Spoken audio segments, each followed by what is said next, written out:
buenos días. Y primero quisiera agradecer a los compañeros del Centro Internacional Miranda por la invitación.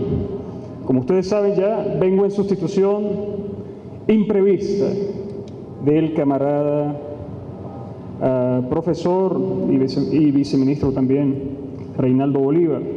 Ustedes sabían, apenas hoy, esta mañana me enteré, muy temprano me enteré que tenía que venir a sustituirlo. Por ende, lástima, no pude traerles una presentación, que tengo bastantes, pero tenía que enfocarlo hacia lo que se iba a discutir hoy. Por ende, era muy temprano, es decir, ya no había tiempo para hacerles una presentación. Pero haremos un esfuerzo entonces de estar a la altura de lo que se necesita para esta discusión. Y me dicen que aquí la estrategia para esta charla, para esta discusión, tiene que ser otra, tiene que ser más participativa. Y me parece correcto, ¿va? Que de cierta forma abramos el compás para que la gente se exprese y hagan preguntas y así pueda desarrollar el tema sobre los aspectos más importantes que ustedes necesitan. Que desarrolle, que ustedes quieren que yo desarrolle. No me han dicho ni siquiera cuánto tiempo tengo para hablar.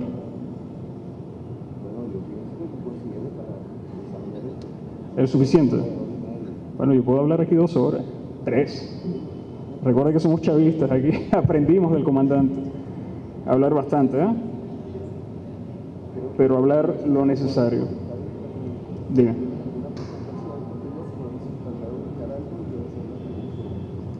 Sí podemos hacer, ¿sabes?, la proyección del mapa del mapa mundial y claro. Muy bien, qué bueno. Lástima porque tengo muchas presentaciones y sería bueno que de cierta forma nos ubiquemos en algún punto específico en el mapa, inclusive en el mapa para hablar. Me toca hablar de temas internacionales, del 4º objetivo del Plan de la Patria, así tengo entendido. Y el compañero que me antecedió leyó lo que correspondía al 4º objetivo del Plan de la Patria. Creo que está de más repetirlo. Eso de hecho lo han venido estudiando, tengo entendido, en este diplomado que están realizando, lo han venido estudiando. Plan de la Patria, el impulso de un mundo multipolar, pluripolar, como quieran definirlo, y que tiene mucho que ver con la realidad mundial que hoy atañe, que el comandante Chávez percibió con bastante exactitud, diría yo, profundidad, diría yo, porque es hoy una realidad. Para muestra, un botón, podríamos decir, lo que está sucediendo hoy en Crimea, Ucrania, lo que ha sucedido en Siria, lo que ha sucedido aquí, para no irnos muy lejos en la región, en Venezuela, es muestra de que estamos viviendo ya un mundo multipolar, varios polos, para ser más sintético en la explicación, varios polos de poder. Fundamentalmente, podríamos decir, está Estados Unidos y el bloque de sus aliados de la Unión Europea, pero también está Rusia y China, cada uno de ellos independiente. Sí, cada uno de ellos forma una potencia en sí, o son una potencia en sí, pero están unidos hoy. Y repito, para muestra un botón, lo que ha sucedido recientemente en Crimea nos da a entender de qué tan unidos están Rusia y China frente a la real amenaza. Ya no es la amenaza comunista que en el siglo pasado la gran burguesía internacional nos venía alertando. El fantasma del comunismo ya no. Quizás allí está una de las grandes catástrofes históricas que ha enfrentado la humanidad, en estos 20 años. La desaparición de la Unión Soviética, de aquella experiencia que pudiéramos aquí hablar de los errores y de las virtudes también de la Unión Soviética, pero nadie puede negar la experiencia y lo positivo, para llamarlo así, lo necesario, lo significativo que representó su existencia para el equilibrio mundial. El equilibrio frente, obviamente, luego de la Segunda Guerra Mundial, el imperio estadounidense se erigía con mucha fuerza, nunca fue tocado durante la Segunda Guerra Mundial, su territorio, por ende su maquinaria industrial estaba intacta, su economía estaba fortalecida, y mucho más después, cuando en 1945, 46, 47, impuso a través de los tratados así conocidos, muy conocidos ya por todos nosotros seguramente, teníamos al maestro Chávez y siempre nos hablaba de esto, de aquellos tratados de Bretton Woods, donde impuso al dólar como moneda de reserva de transacción mundial, moneda de reserva mundial. Y mucho más después, cuando en los años 70, con Richard Nixon, a veces provoca decir una mala palabra, pero no la voy a decir por respeto a todos nosotros. Cuando Richard Nixon mandó al carajo, eso sí es permitido, mandó al carajo el cambio, el patrón dólar-oro, fue frente a una disputa con Francia, cuando Charles de Gaulle le dijo: yo tengo muchos dólares en reserva, ya no me interesa tener dólares, ya mi economía se recuperó después de la Segunda Guerra Mundial y dame el oro que te llevaste y toma tus dólares. Y Richard Nixon le sacó el dedo grosero y le dijo: pa'l carajo, esto ya no hay relación dólar-oro, por ende no te voy a regresar. Eso, lo que significó en aquel contexto la gran estafa mundial que los Estados Unidos llevó adelante a partir de esa fecha. Pero repito, cómo ha cambiado el mundo, ¿eh? Cómo estamos viendo esos cambios. Ya aquella hegemonía estadounidense que se dio después de la implosión de la Unión Soviética, del equilibrio, de la paz que su propia existencia le daba a toda la humanidad, se había perdido, ahora volvió nuevamente a renacer. Ya se hablan de Guerra Fría, lo habrán escuchado en los medios, nuevamente. Los tambores de la Guerra Fría, nuevamente, que nunca fue tan fría, eran muy calientes y muy sangrientas, también, naturalmente, se dieron, pero ya vuelven a sonar. Obviamente, Estados Unidos, por eso decía, para muestra un botón, y ya lo dejó claro, la administración Obama, ayer lo hizo entender, de que está bien, se perdió Crimea, Ucrania no está completamente ganada, puesto que la situación no es muy estable. Los partidos neonazis tendrán que desarrollar una real y cruel dictadura para mantener su gobierno, y por ende la estabilidad de ese gobierno no es tan factible en el futuro cercano, ni siquiera lejano. Termina por decir Barack Obama de que, bueno, solamente las amenazas contra Rusia llegarán a la sanción de 7 funcionarios rusos, lo que ha quedado en ridículo la administración Obama, porque amenazó con sanciones económicas graves y con ello inclusive un poco más allá. Pero no, ahora se limitó a simplemente 7 funcionarios rusos que serán sancionados y que obviamente no enviará tropas para recuperar a Ucrania, puesto que no se trata de Irak, no se trata de Libia, no se trata inclusive de Siria, aunque Siria cuenta con un importante apoyo de Rusia y de Irán y de otros países. No se trata de cualquier otro país subdesarrollado al cual Estados Unidos, o contra quienes Estados Unidos estaba acostumbrado a arremeter con mucha fuerza. Esta vez se trata de una Rusia renaciente, una Rusia que vuelve a tomar protagonismo a nivel mundial. Nadie puede negarlo. Una Rusia que sabemos ya todos, después de la catástrofe, que repito, fue una catástrofe para la humanidad, que significó la implosión, la caída de la Unión Soviética, con todos sus errores y virtudes, que no es el tema hoy para tratar, que podemos dejarlo para otro momento, si desean. Rusia tuvo una etapa muy penosa, lo que significó la era Yeltsin, de aquel borracho,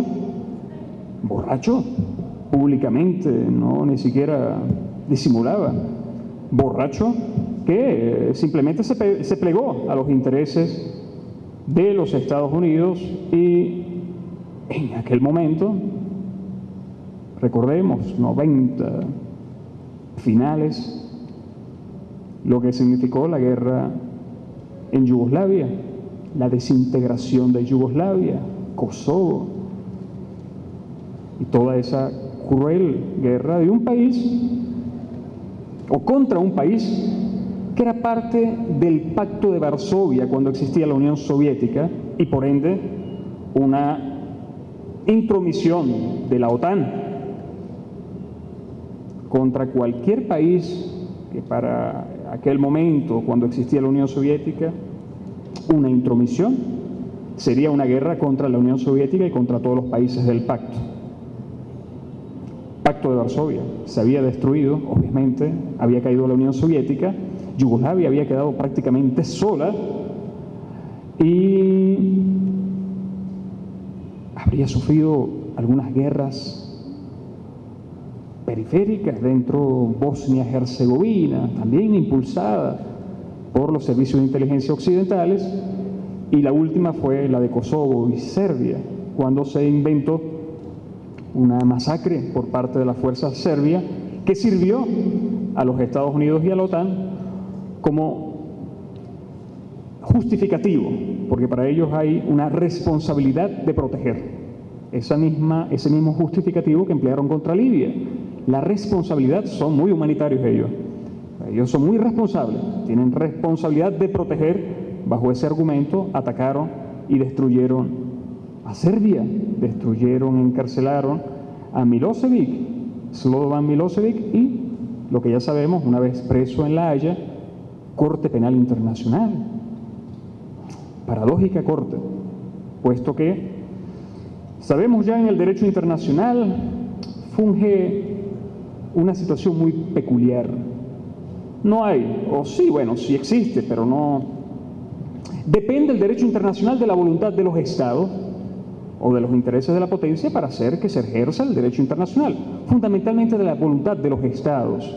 No hay una institución jurídica internacional que regule, aunque sí se han creado mecanismos, espacios para eso, pero si un estado no es firmante de esos acuerdos de la Corte Penal de La Haya, un estado no puede ser objeto de una intromisión de ese organismo en sus asuntos internos. Lo que es la supranacionalidad de las leyes no puede ser objeto de un ataque de un organismo que no es ratificado.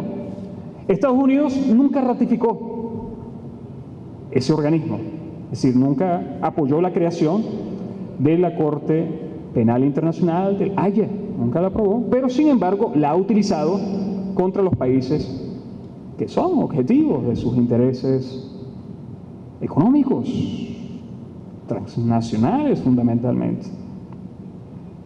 Y se hizo preso a Slobodan Milosevic, La Haya, y así fue, muchos creen que fue envenenado dentro de la prisión, extraña muerte, desapareció. Igualmente contra Libia se quiso aplicar la Corte Internacional también para sancionar a los funcionarios libios, pero no era necesario, ya habían matado a Gaddafi y era eso lo que les interesaba, y sobre todo apoderarse del Estado libio, que sabemos ya cuenta con una importante reserva petrolera, que también por su disposición frente a Europa es el mercado natural, es el patio trasero de Europa, al igual que Argelia, al igual que Egipto, Egipto son el patio trasero de Europa y por ende no se van a permitir, por favor, una dictadura semejante como la dictadura libia que viola los derechos humanos, así han dicho, y por ende,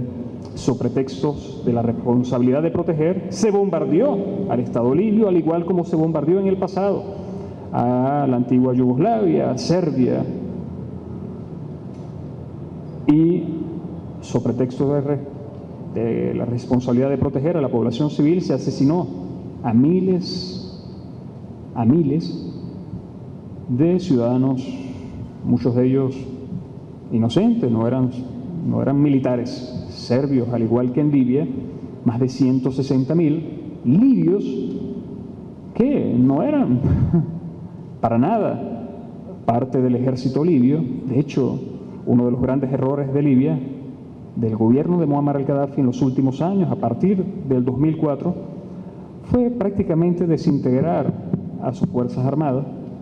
Ahí está uno de los grandes errores que todavía algunos de los que están vivos y que siguen siendo verdes por dentro, verdes del color de la llamajarilla libia,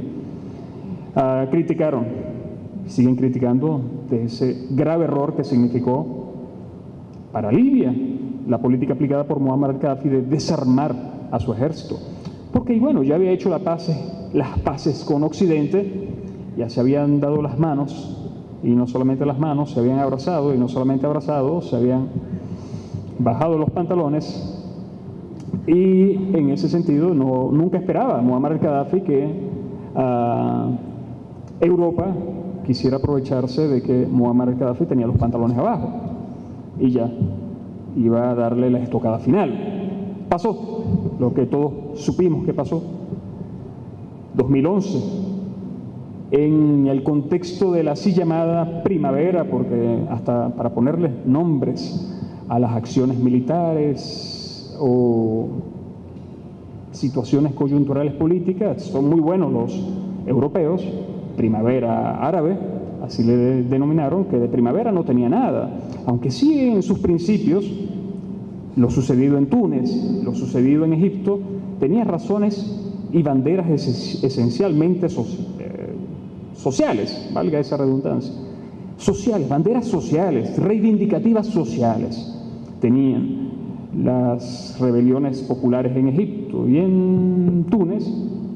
Sin embargo, todos supimos lo que derivó eso después, de una primavera, mal llamada así, primavera, derivó en un invierno, en un verano también, y en un invierno, pero fuerte, árabe. Extraña primavera, decía el ministro de Relaciones Exteriores de Siria, que no ha arrojado la primera flor en toda la región. Y ahí vemos, ¿qué es hoy Libia? ¿Qué es hoy Libia? Es un Estado fallido. Ese término utilizado en la legislación internacional, un Estado fallido. ¿Le conviene a los Estados Unidos la situación actual de Libia? ¿Qué creen ustedes? Uno que diga una palabra para hacerla ahora interactiva. Ajá, ya me dicen que tengo internet. A ver, ajá, y yo me paro para ver el mapa porque así no lo puedo ver. ¿Qué es hoy Libia? ¿Le conviene a los Estados Unidos? Wow. Un Estado fallido así como el que no tenemos el mapa mundi. Por favor. No tengo la presentación aquí, pero sí puedes buscar el mapa mundi para que... ¿Le conviene a los Estados Unidos generar estados fallidos en el mundo? ¿No se habrán dado cuenta ustedes? Ya va, quedé casi sordo con ese sonido. ¿No se habrán dado cuenta ustedes que Estados Unidos ha cambiado primero se ha burlado del derecho internacional, desde siempre se ha burlado, pero se ha quitado la máscara y en el mundo hoy se vuelve a suscitar los mismos hechos que en la pre-Segunda Guerra Mundial, es decir, en los años antes de la Segunda Guerra Mundial, se dieron. Crisis global del capitalismo, crisis estructural del capitalismo, como ya sabemos, la situación de los años 29 y 30 en Estados Unidos, y en Europa las quiebras que se estaban suscitando allá había rebasado ya los límites de la expansión del sistema, estaba atorado y no había una revolución nueva que pudiera dar vida al sistema, una revolución industrial, como se sucedió años después, pero vamos a parar ese tema. Crisis global del capitalismo y lo que ellos han considerado la amenaza de la izquierda, o lo que ellos como ellos lo llamaban, la amenaza comunista allí. Eran movimientos de izquierda que en todos los países de Europa venían prosperando con mucha fuerza, se venían imponiendo. Y ahí estaba, años atrás, después de la Primera Guerra Mundial, o durante la Primera Guerra Mundial, se había dado una revolución en Rusia y los bolcheviques en 1917 habían llegado al poder en Rusia.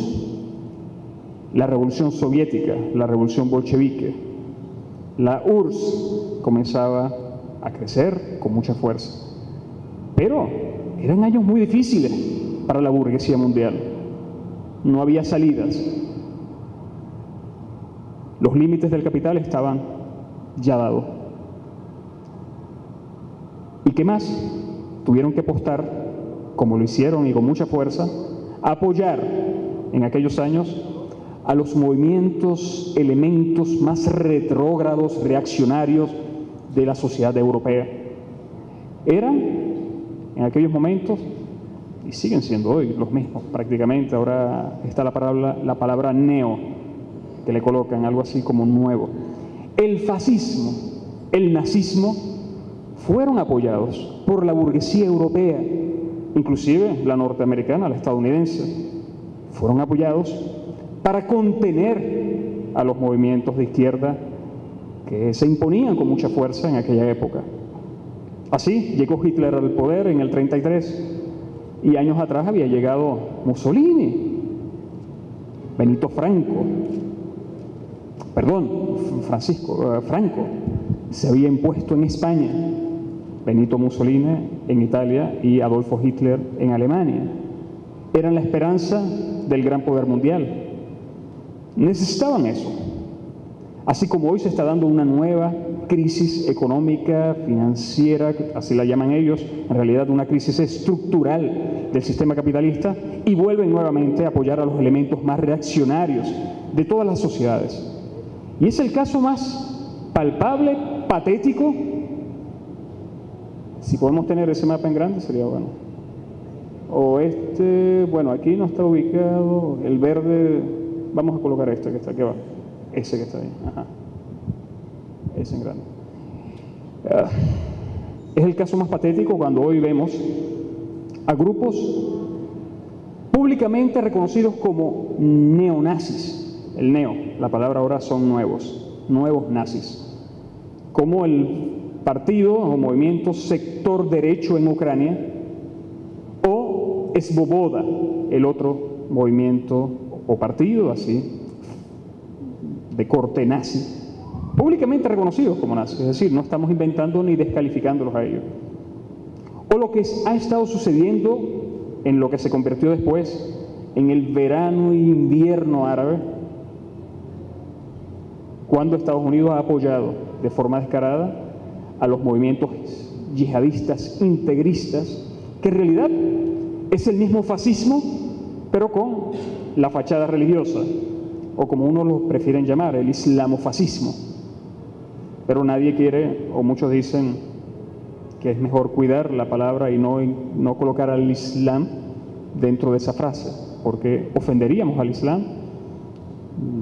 Con mucho respeto, yo soy ateo, yo no creo en ninguna religión, pero sí, yo creo que no hay que ofender a ninguna religión, y podríamos decir el salafofascismo, unos prefieren llamarlo así, el salafofascismo, puesto que son corrientes ideológicas, interpretaciones reaccionarias del Islam, muy reaccionarias y medievales del Islam, apoyadas por Estados Unidos, naturalmente Al-Qaeda, histórico brazo de la CIA, apoyadas por Estados Unidos a través de Arabia Saudita. porque allí son muy buenos los Estados Unidos para violar el derecho internacional y lavarse las manos apoyando a grupos de esa calidad inhumana, como lo son estos mercenarios integristas, fascistas también, pero con la fachada religiosa. Igualmente aquí en Venezuela, lo hemos estado viendo acá, como Estados Unidos se ha ocupado en apoyar y a formar, financiar a movimientos de la derecha. No se abrió nunca el mapa. Ese grande. No, este que está acá, que se distingue más. No, este que está acá. Sí, ¿se abre en grande? Eso es lo más que se puede abrir. Ya, debería abrir completo. No, ok. Qué raro. Va. ¿Interesa? A ver, podría hacer yo una pregunta ya para interactuar con ustedes. ¿Interesa a Estados Unidos los estados fallidos? ¿Interesa hoy a los Estados Unidos romper con el derecho internacional que nunca respetó e imponer sus intereses? ¿Conviene a los Estados Unidos la situación real de este mundo contemporáneo que muy bien supo interpretar el presidente Chávez y que plasmó en el Plan de la Patria, en el cuarto objetivo, cuando habló de apoyar, impulsar este mundo multipolar? ¿Interesa a los Estados Unidos este mundo multipolar? Quisiera algunas reflexiones de ustedes para hacerlo interactivo ahora y cumplir con lo que dije al principio, con lo que ellos me pidieron que los haga participativo. Alguien que reflexione un poco y me pregunte para profundizar en los temas que ustedes consideran importantes profundizar. Ya el compañero me... Gracias. Buenas. Mi nombre es Lorenzo Árcena. La pregunta es si le interesa, ¿verdad? Eso tiene una doble connotación. O sea, me interesa a mí que ustedes estén aquí. Yo soy el único que quiero tomar información de Bacén. Me interesa a mí compartir la información para tener una complejidad de ideas que me lleve a hacer que la exposición de él sea más fructífera. El delincuente financiero trabaja sobre la acaparación, el acaparamiento de la finanza. Eso definitivamente a él no le interesa, pero a él no lo comprende. En este caso, la fragmentación de un Estado libio no debería interesarle a ellos, por el hecho de que eso más tarde va a perjudicarlos a ellos mismos, como lo ha demostrado el proceso capitalista. Pero dentro de su egoísmo, dentro de su vanidad, dentro de la vanidad de esos grupos que creen que ellos solos van a subsistir, entonces ahí se justifica o es posible validar que a ellos sí les conviene o sí les interesa. El asunto claramente está cuando mañana ellos no tengan, cuando ese mañana no sabemos con precisión el tiempo, pero cuando mañana ellos no tengan a quién venderle sus productos, ellos no tengan a quién solicitarle o a quién quemarle sus recursos naturales, que ellos en algún momento, como ya lo está demostrando el consumismo de ellos, lo está haciendo con respecto a todo el mundo. Hay una expresión por allí bastante tergiversada, y es el hecho de que si todos los humanos vivimos a la manera de los Estados Unidos, nos harían falta 7 u 8, 10, no sé cuántos planetas. Bueno, esa observación nos dice o pretende decirnos que todos los estadounidenses viven bien. Resulta que todos los estadounidenses no viven bien, para nada. Resulta que es un grupito de personas que conforman la élite, viven bajo ese esquema de abundancia. Entonces, si se refiriese por ese grupito para efectos de el consumo de los recursos energéticos del planeta, definitivamente no va a ser 10, van a ser por lo menos 500 nuevos planetas para que ellos puedan satisfacer, o para que la humanidad pueda satisfacer sus necesidades a ese ritmo. El término entonces interés está en evaluar realmente interés para quién. ¿Son ellos permisibles que puedan ellos permanecer en el tiempo? No, la historia lo demuestra. La situación actual del mundo lo demuestra. Su implosión financiera lo demuestra. El hecho de que ellos tengan la capacidad en este momento de bélicamente, verdaderamente lo que yo digo, hacer la primera guerra mundial. Hablamos de Primera y Segunda Guerra Mundial en el 36 y 45. Yo digo que verdaderamente esta sería la Primera Guerra Mundial. Porque aquí sí estarían involucrados los pingüinos del sur y los osos polares del norte. Los soviéticos por un lado y los americanos por otra.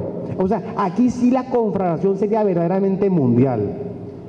Las anteriores guerras fueron sectoriales.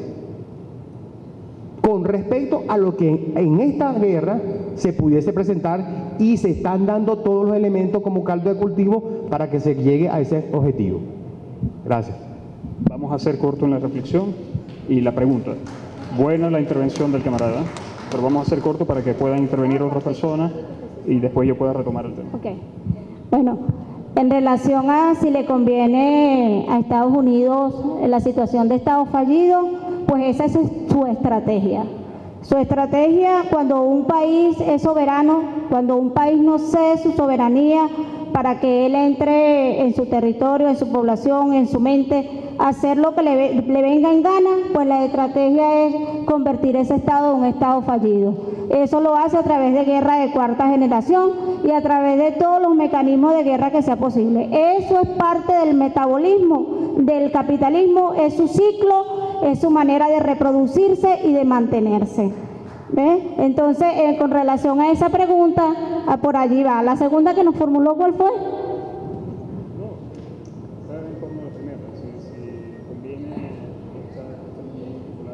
No le conviene el mundo multipolar porque precisamente él quiere ser el único polo de poder y ya como despilfarró el territorio que invadió y mató toda esa etnia que estaba allí y ya su territorio, su población no le da más, pues sus ansias expansivas, pues lo único que él le conviene es mantenerse como único polo de poder.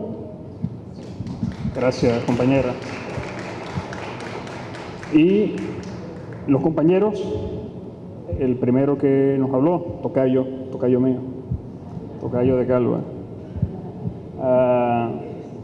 ¿De qué? Ok. El primero que habló tocó un tema muy importante. Y igualmente la compañera, sí. Estados fallidos. Está bajo la estrategia que siempre ha sido una constante histórica ya. Divides y reinarás. Divides y reinarás. ¿Conviene a los Estados Unidos? Estados hoy, en plena crisis global del capitalismo, ¿conviene a los Estados Unidos mantener, permitir estados soberanos en el mundo?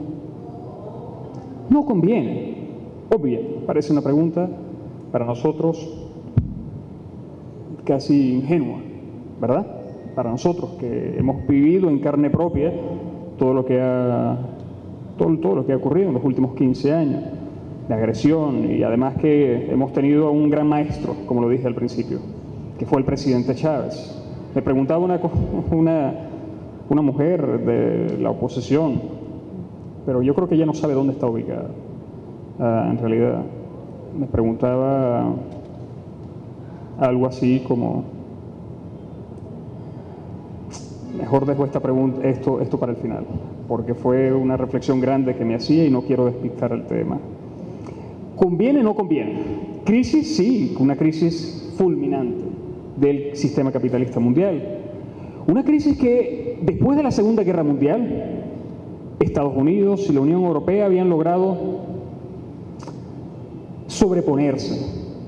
Eran, después de la Segunda Guerra Mundial, 1945, los 30 años gloriosos, así llamados, 30 años gloriosos que vivió el capitalismo por el auge del capitalismo, puesto que Europa había sido destruida, y ahí estaba el plan Marshall para nuevamente resucitar al sistema.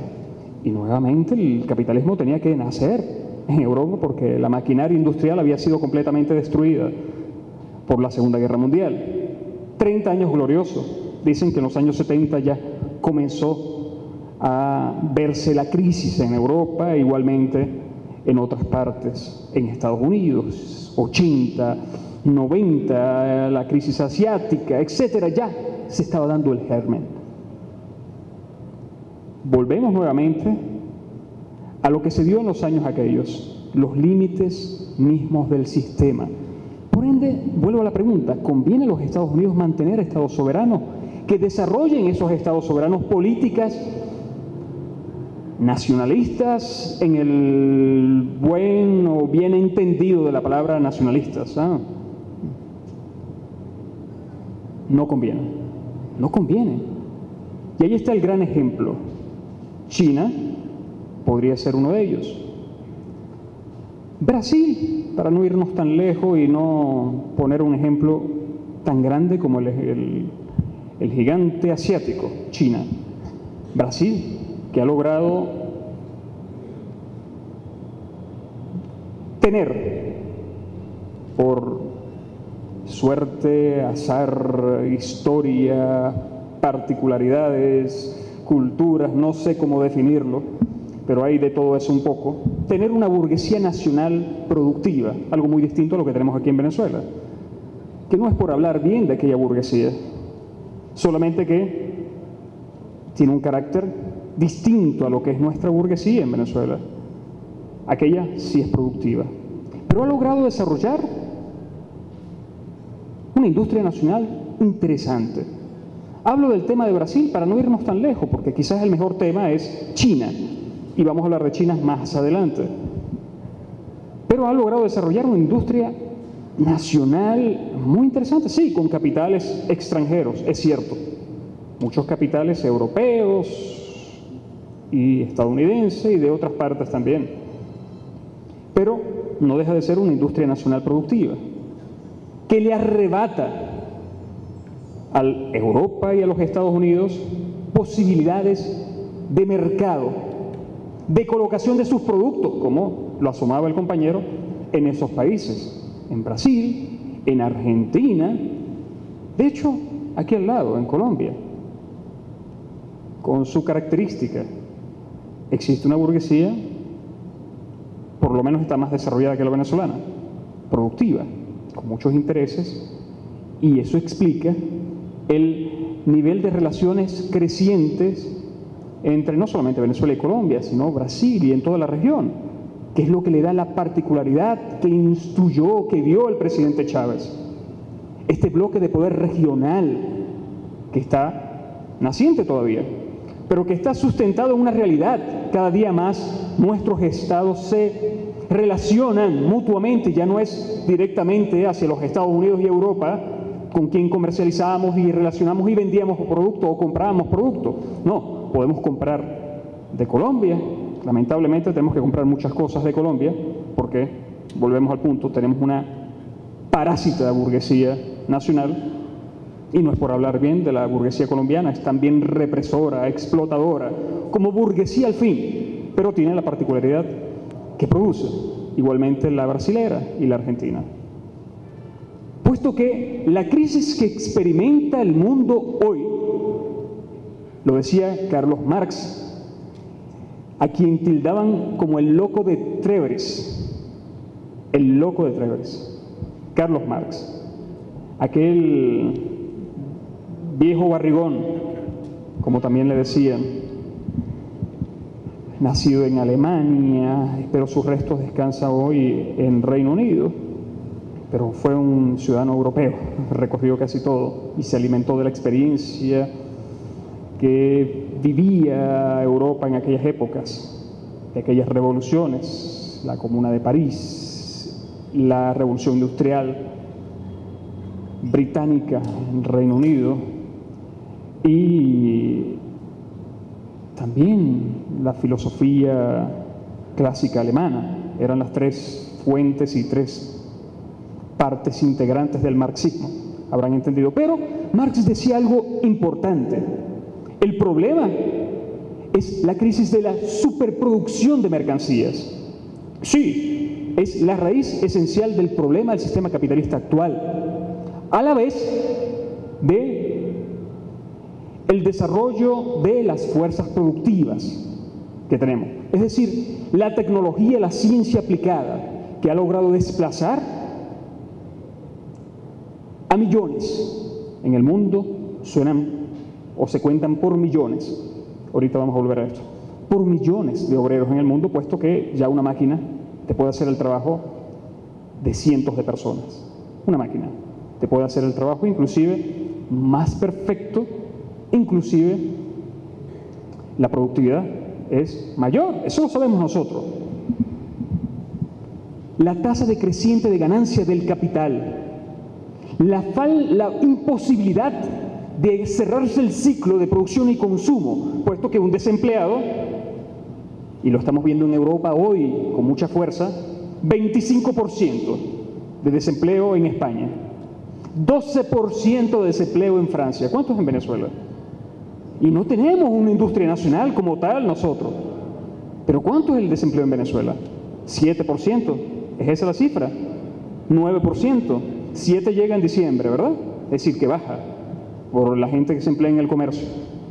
Pero Francia, Alemania, que sí tiene el 9%, pero Alemania, que es la locomotora de toda la Unión Europea, experimentan tasas de desempleo que para aquello, para la población, es significativa.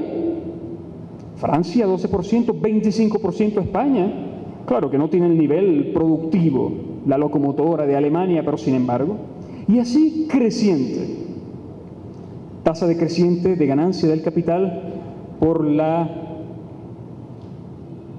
inversión necesaria, lo decía Marx en el estudio, ahí estaba el germen de la implosión, el germen de la destrucción del propio sistema capitalista, la necesidad de elevar los niveles de productividad, incrementa el desempleo, naturalmente, por la tecnología aplicada, pero a la vez incrementa, o mejor, desciende la tasa de ganancia del propio capital, por la misma razón de que el desempleado no puede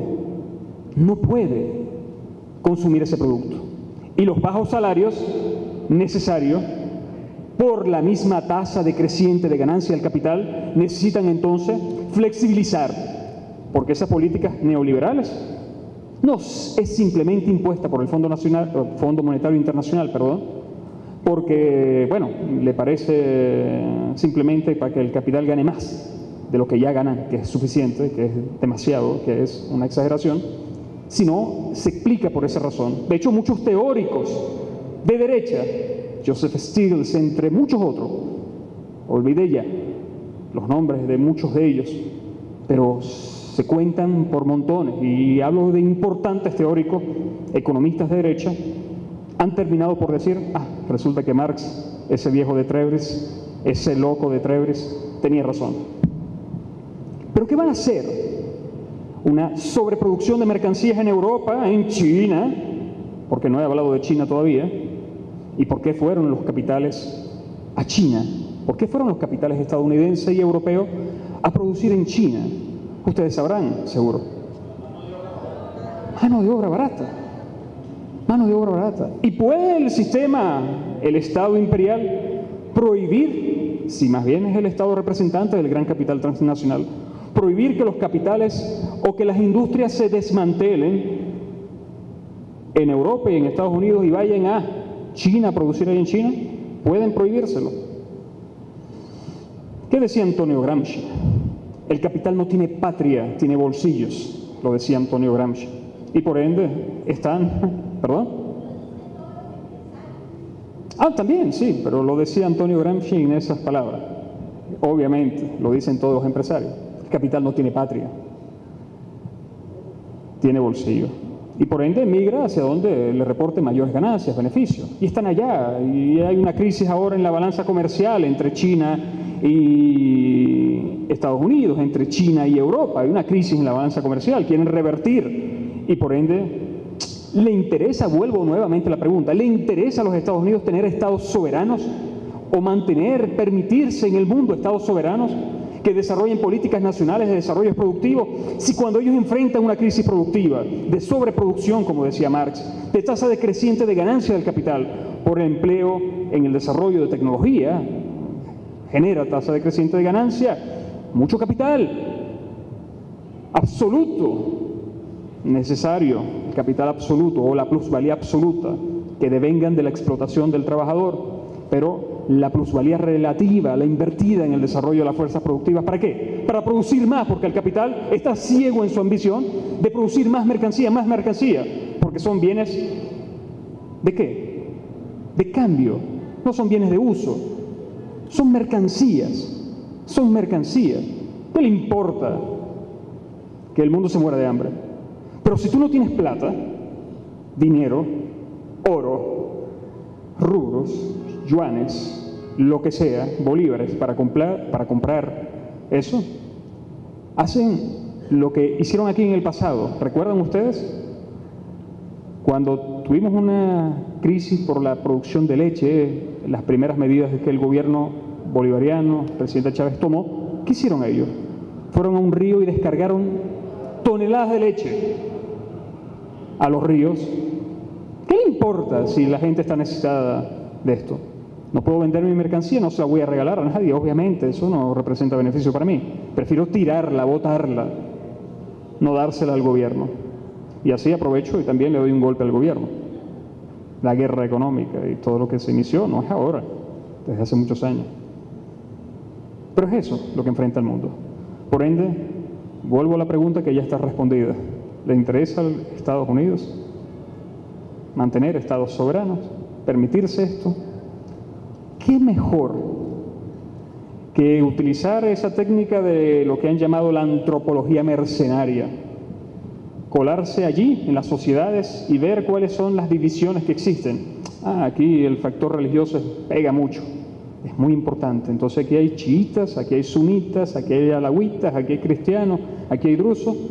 Vamos a agarrar a los sunitas y decirles a los sunitas, bueno, cuenta con mi apoyo y ustedes háganse del poder y aquí están todo el dinero, grupos mercenarios, takfiríes, es decir, reaccionarios fascistas o salafofascistas, como les expliqué hace un rato. Adelante, pues, vamos a dividir el carácter religioso. En Libia no era posible así, porque todos eran sunitas, musulmanes sunitas. ¿Qué hacemos en Libia? Aquí el problema tribal es importante. Es importante el problema tribal. Bueno, vamos a apoyar a unas tribus contra otras y levantamos entonces en Benghazi a varias tribus contra Muammar al-Gaddafi y así logramos lo que queremos. ¿Qué es hoy Libia? No es un Estado, ya. Por ende es un Estado fallido. Pero el nombre Estado está de más. No es nada Libia hoy. Son tribus que se han repartido botines de guerra, pero obviamente no para producir ellos, sino para entregar ese petróleo que les producen las compañías transnacionales y ellos quedarse con la regalía. Es decir, dame un porcentaje de esa plata, más nada. Tribus que se han repartido eso y que obviamente sirvieron a los intereses del gran capital transnacional. ¿Pero qué sirve para Venezuela entonces? en esa antropología mercenaria? Bueno, han experimentado muchas cosas, ¿eh? Hasta han apoyado a algunos indígenas, han hecho muchas cosas. Pero bueno, resulta que en donde está el lomito, en términos populares, no existen esas situaciones de indígenas y eso, es decir, en la reserva, en la gran reserva nuestra, en la faja petrolífera del Orinoco, no existen comunidades indígenas que reclamen entonces, no sé, independencia, algo de esto, pero han estado buscando muchas cosas. Te llevo esto. Cansa ya. Adelante. Estás enfocando el problema de la división de Venezuela, ¿no? Desde ese punto de vista, ¿no? De la antropología. Pero es que resulta que ese proyecto arranca desde 1832, cuando el general Francisco de Paula Santander asume el poder en Colombia, después de la muerte de Simón Bolívar. En su discurso ante el Congreso plantea que a Venezuela hay que reducirla a la mínima expresión.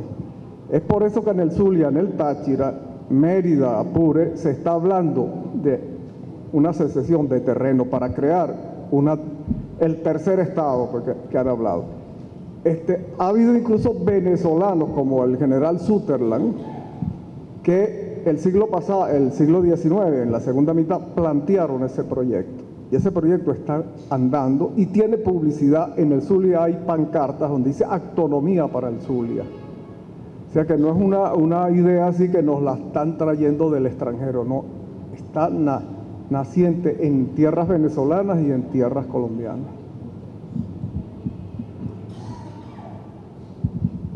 Gracias, compañero. ¿Cuál es tu nombre? Disculpa.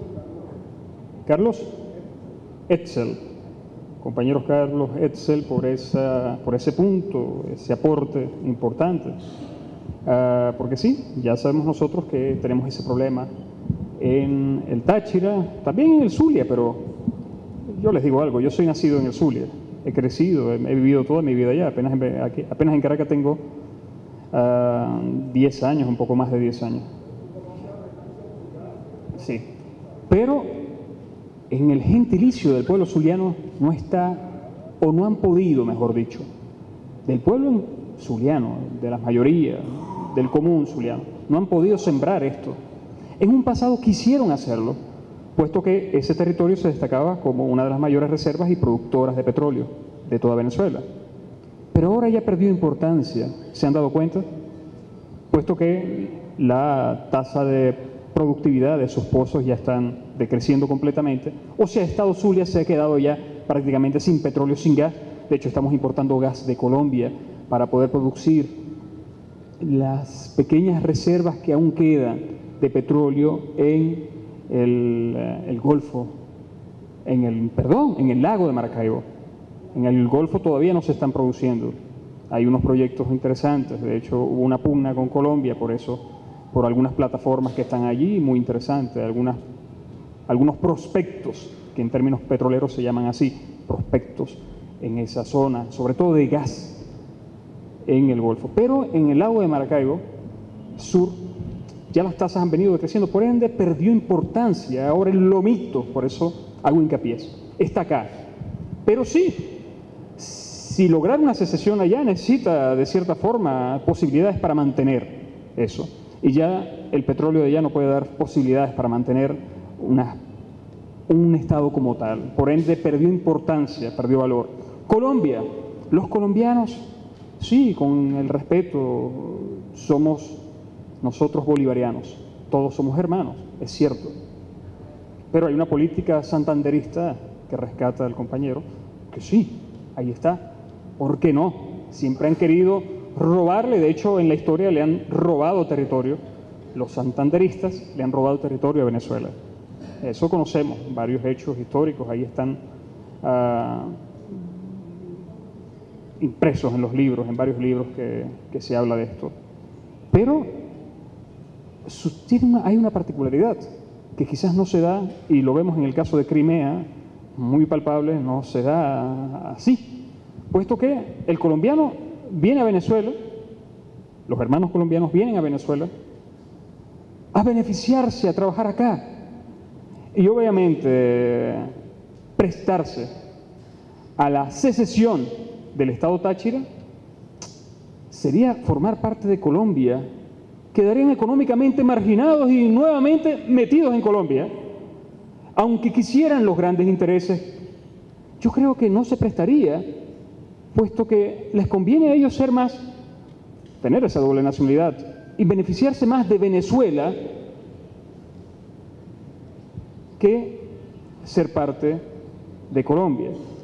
Es un análisis que uno ha estado llevando adelante en estos días, porque mucho se ha dicho, mira Crimea, el pueblo ruso parlante y gran parte del pueblo ucraniano que vive en Crimea ha pedido en mayoritaria, es decir, un referéndum mayoritario, pidió la secesión, la anexión de Crimea a Rusia hoy. ¿Podrían hacer lo mismo? Tenemos cerca de 4 millones de colombianos aquí en Venezuela. ¿Sabían eso ustedes? ¿Podrían hacer lo mismo los colombianos? Podrían, es posible, todo es posible.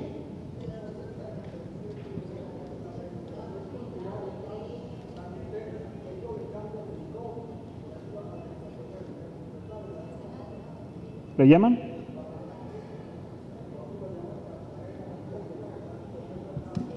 Sí.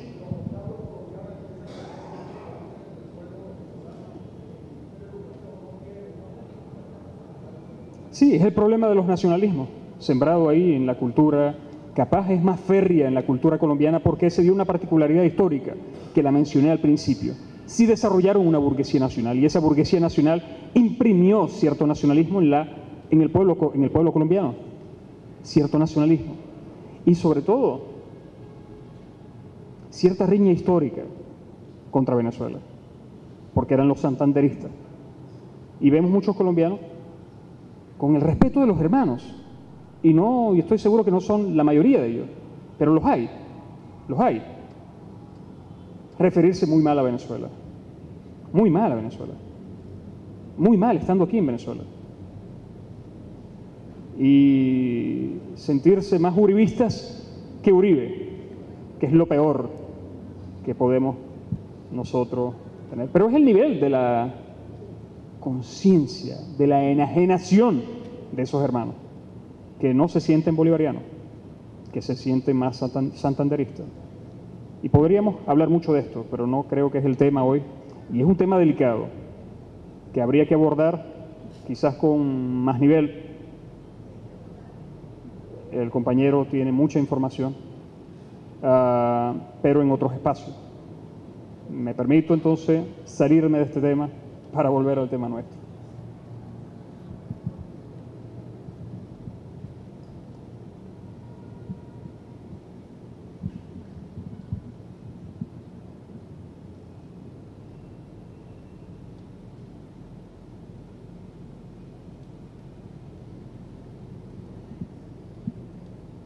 Dos bloques de poder nuevo, naciente, lo dije al principio, fundamentalmente dos. Pero este mundo experimenta algo muy distinto. Ya no podemos hablar de dos, Estados Unidos y Rusia, ya estamos hablando de Estados Unidos, la Unión Europea, que conforman un solo bloque, Occidente, pero estamos hablando también de Rusia y China, que de hecho, son dos potencias y muy independientes. Ya no era como en la época de la Unión Soviética, China un poco más dependiente, aunque pasó una época, después de los años 60, sobre todo durante la época de Khrushchev, quien es el responsable, por cierto, de la entrega de Crimea a Ucrania, porque Crimea, y así habla la historia, perteneció, desde la expansión zarista, perteneció al imperio zarista ruso y después, como un gesto de buena voluntad y de ganarse apoyo en la época de Khrushchev, entregó Crimea. Pero hablamos de los bloques de poder que existen hoy, China, Rusia, que los unen, ahora se unen ellos, y vaya qué unión tan impresionante es, en un espacio que se llama el Consejo de Cooperación de Shanghái. En ese espacio no solamente se unen China y Rusia, que son los mayores, nucleares y económicos, fundamentalmente económicos, sino también se unen las repúblicas de los tanes, habrán escuchado ustedes. Eurasia, así mejor conocida, la República de los Tanes, que todos son espacios de influencia, que es el verdadero objetivo de Ucrania, o por Ucrania. Desde Ucrania, la OTAN ha visto en ella la puerta para la penetración y la conquista de Eurasia, de aquel viejo espacio que pertenecía al Pacto de Varsovia, junto con la Unión Soviética. Aquellas repúblicas, Uzbekistán, Tayikistán, Kirguistán, Kazajistán, Azerbaiyán, entre otros, que poseen importantes, impresionantes, para llamarlos así, y no darle otro calificativo, reservas de petróleo y gas allí, pero que necesariamente para sacarlas de allí y llevarlas a Occidente, Ucrania, Crimea, el Mar Negro, es importante.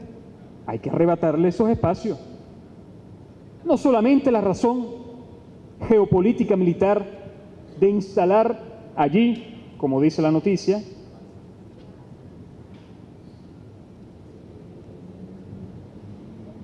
las bases de la OTAN.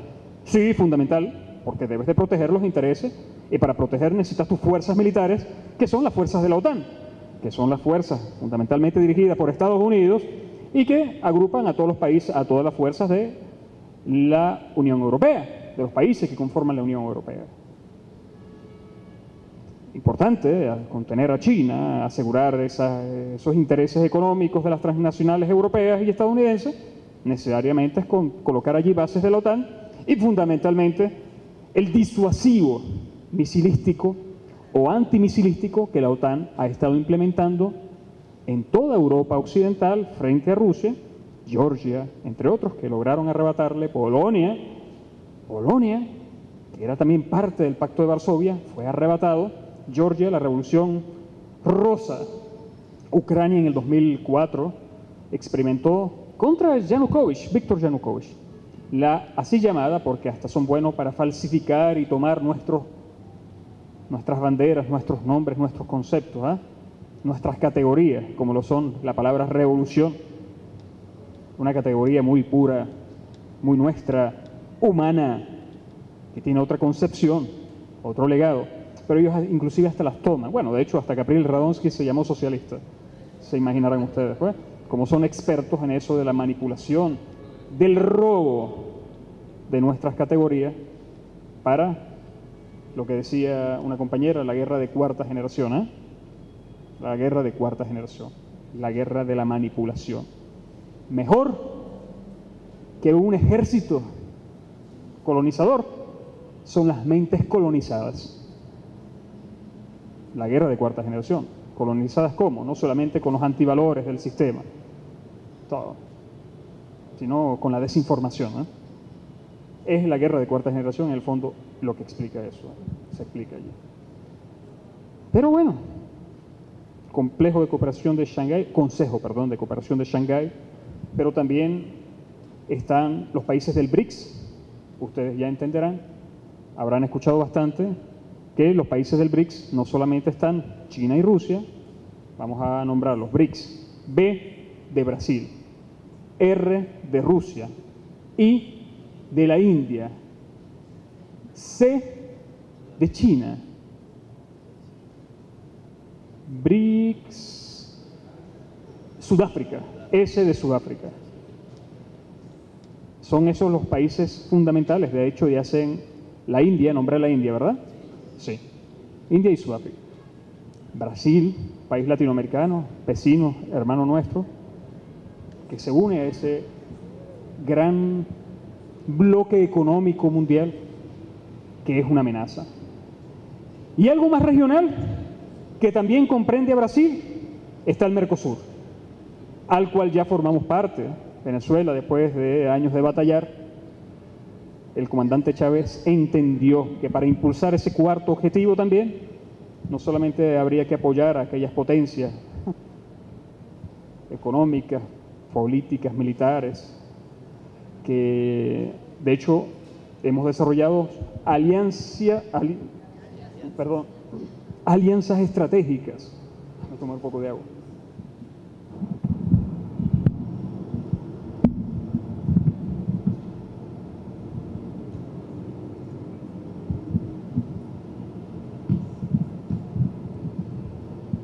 Alianzas estratégicas con aquellos países importantes, fundamentales países, que tienen una razón de integración con una particularidad muy interesante para nosotros.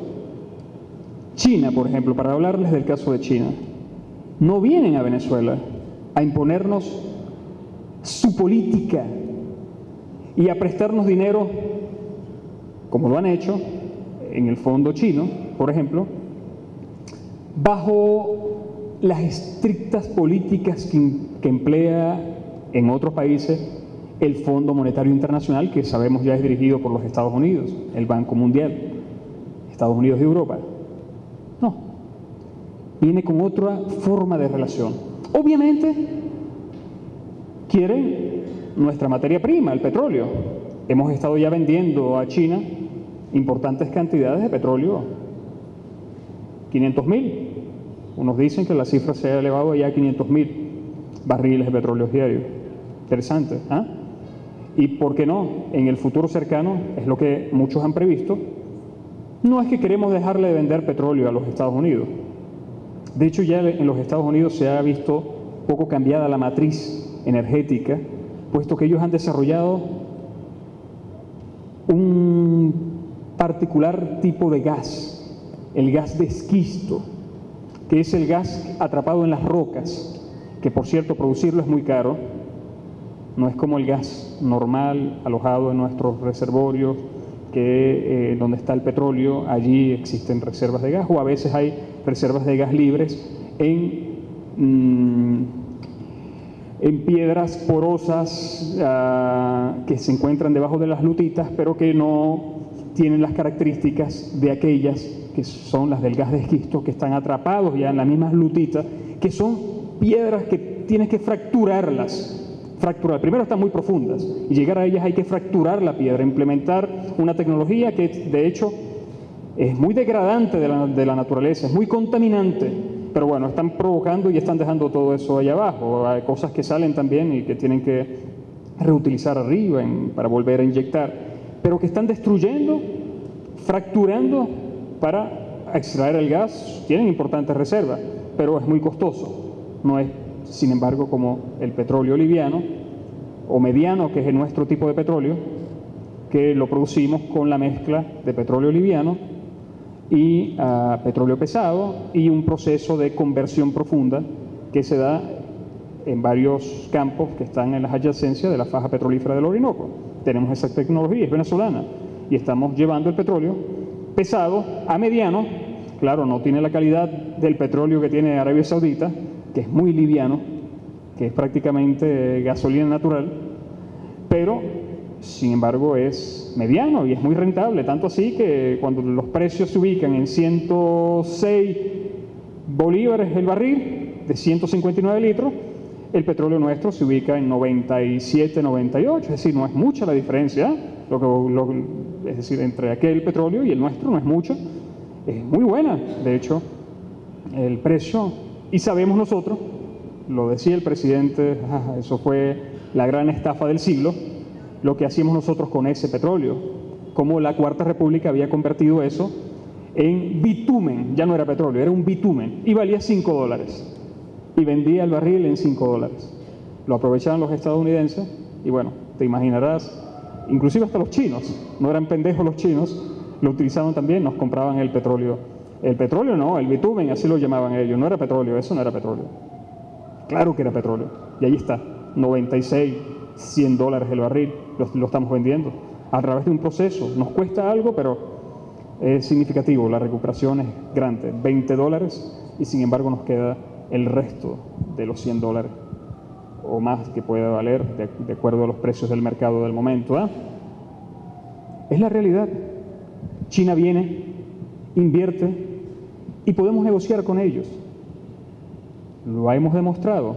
Ah, sí, vamos a crear aquí entonces China, un fondo común. Aquí está nuestro petróleo, vamos a hacer un fondo común chino-venezolano y queremos tecnología china para invertir aquí y desarrollar aguas abajo, es decir, la cosa. No solamente queremos hacer maquilas aquí en Venezuela.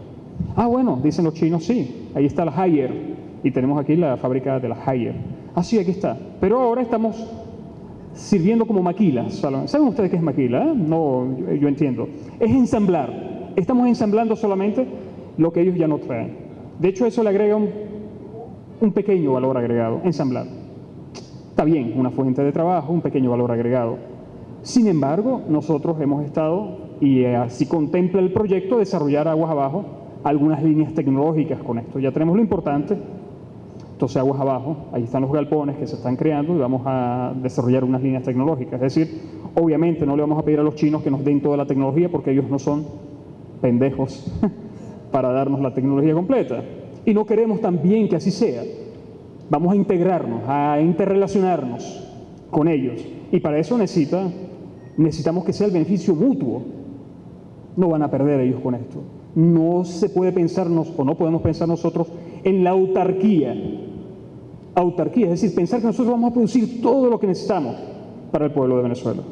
Y para la región también, porque queremos ahora ser una potencia económica para imponer ahí. No vamos a relacionarnos. Entonces, producimos una parte de la tecnología, ustedes la parte más importante, si eso los creen, y así nos relacionamos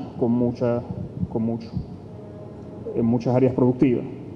Eso los chinos lo aceptan los chinos. Y por eso le da el carácter de la participación china, no solamente en Venezuela, sino en la región. Lo dice la CEPAL.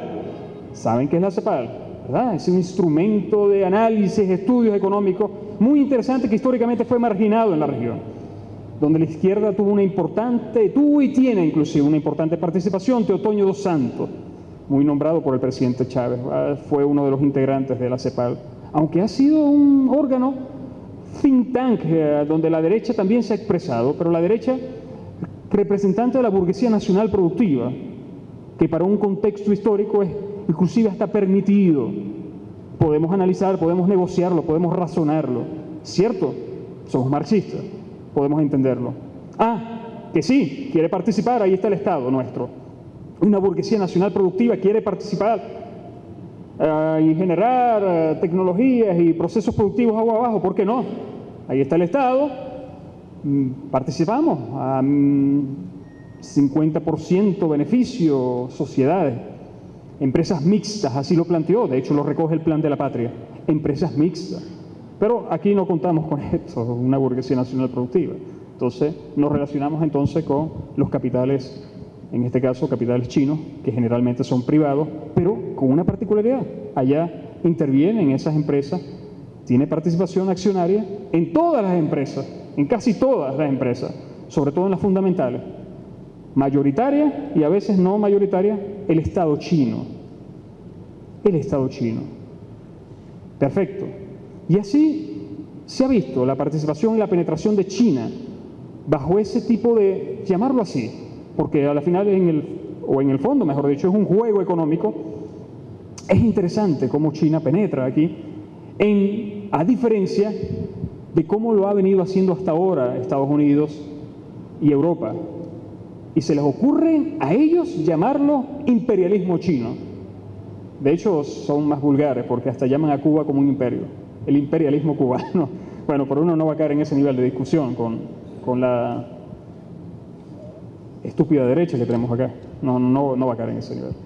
Pero es interesante, dime. Me dice que ya acabó el tiempo. No. De alguna manera. Solamente dos elementos para la reflexión. Últimamente, producto de la coyuntura política que se ha venido dando en el país, hay una propuesta en el Congreso de los Estados Unidos de restringir la compra del petróleo venezolano. Yo quería ver, en función de la reflexión que pudieras aportarnos en ese sentido, primero, la influencia del Plan de la Patria en la nueva geopolítica que se está construyendo a nivel de Latinoamérica y a nivel regional de Mercosur y todo esto, y a nivel mundial. Y luego, para otra reflexión con respecto a las últimas declaraciones de Ali Araque en relación a la potencialidad que no solamente es en relación al petróleo que tiene nuestra región como impacto para esa nueva geopolítica que está trazada estratégicamente en el Plan de la Patria. Gracias. Bien, y qué bueno que hace ese punto, porque me permite profundizar allí, que es importante. Y es al punto donde los venía llevando o venía trayendo a todos ustedes en toda esta amplia reflexión, a ese punto. Dije hace un momento que vendíamos cerca de 500.000 barriles de petróleo a China, pero también la estrategia impresionante, cómo se adelantó el presidente Chávez a esto, a las amenazas que pendían sobre Venezuela. ¿Por qué? Porque somos un Estado soberano y eso molesta, irrita a los Estados Unidos, mucho más a Venezuela, que históricamente fue el patio trasero y un país canalla, bastardo, que no tenía política exterior, simplemente la hacían allá y nosotros simplemente repetíamos lo que ellos querían, lo que aquellos intereses querían. Bueno, el presidente Chávez se dio a la tarea de diversificar, para llamarlo así, la colocación del crudo, para como les gustan utilizar los economistas el término, los mercados. Me gusta más hablar no en términos, porque los pueblos no son, no podemos verlo como esa categoría mercantil que es el mercado. No, diversificar la colocación de los productos, para ellos son los mercados. En otros pueblos, en otros países, la colocación de nuestro petróleo. Y por ende explicaba la alianza que Chávez entendió que había que construir y desarrollar. China, Rusia, hay inversiones rusas también, no solamente China, en la parte petrolera, rusas también, aunque Rusia no consume el petróleo de Venezuela porque no necesita, es uno de los mayores productores del mundo, le sigue Arabia Saudita en la producción mundial de crudo, no consume el petróleo venezolano, pero sí están sus capitales invirtiendo en la producción, en la faja petrolífera, pero algo que tiene una particularidad, una peculiaridad que tiene el petróleo, es que si no lo quieres tú, lo va a querer otro, porque cada día más se agota el petróleo, porque es un recurso vital, porque sin petróleo no hay economía, ¿saben ustedes? Sin petróleo no hay industria que camine, que se mueva, no hay posibilidades que se mueva la industria, por ende no hay posibilidades que se mueva la economía, por ende no hay posibilidades que se mueva el sistema completo, por ende podría colapsar el sistema si no hay petróleo. Es vital, es importante para cualquier país, para cualquier pueblo, o como dicen ellos, para cualquier mercado, que el petróleo sea consumido. Por ende, si no lo consumen acá, cualquier otro país lo va a consumir, eso va a sobrar. Pero Estados Unidos no quiere. Yo estoy convencido, en el fondo, Estados Unidos no quiere. Son amenazas, son chantajes. Puesto que seguir trayendo el petróleo desde Arabia Saudita, y nos hemos cansado de escuchar a Walter Martínez, ¿verdad? ¿Cuánto tarda un barco? A ver, les voy a hacer esa prueba, a ver si escucharon a Walter. 45 días, ¿se acuerdan? Walter todos los días dice, atravesar el cono sur y traerlo. ¿Y cuánto tarda de Venezuela a los Estados Unidos? 4 días máximo, 3 días a veces. Impresionante. ¿Van a dejar de tener el petróleo de Venezuela? Tenemos de hecho unas refinerías allá, la Citgo. Hemos de hecho vendido unas partes de esa refinería. Así tengo entendido.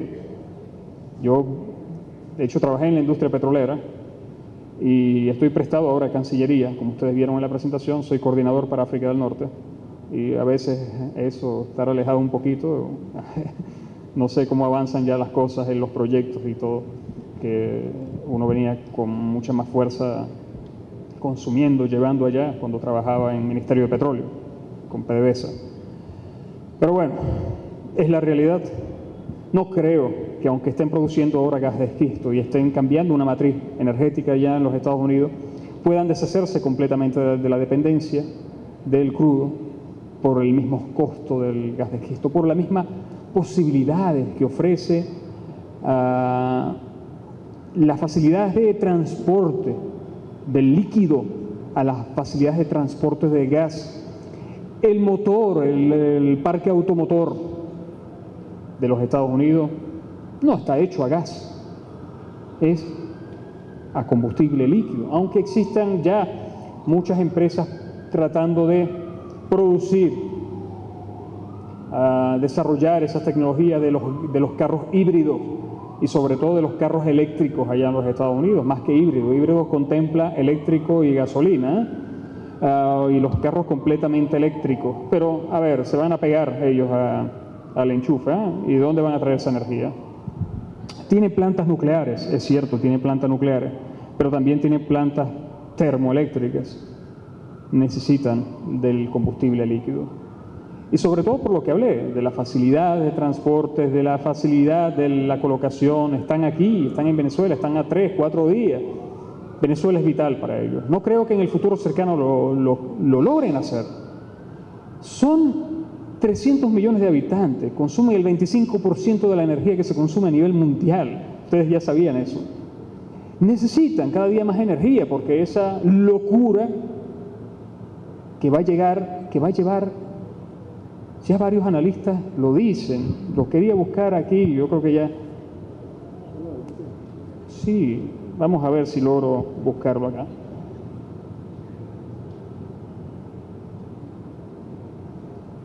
Un estudio hecho por la NASA, donde algunos expertos hablan claramente de que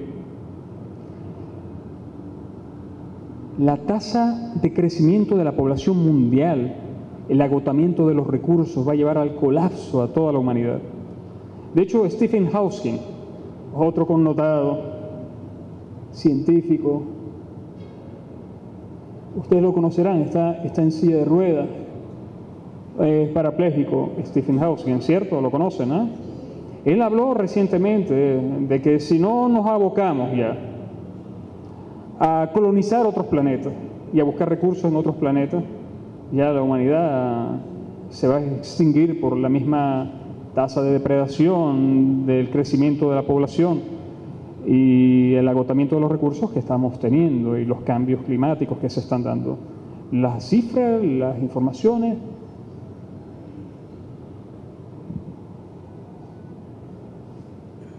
¿Qué pasa aquí?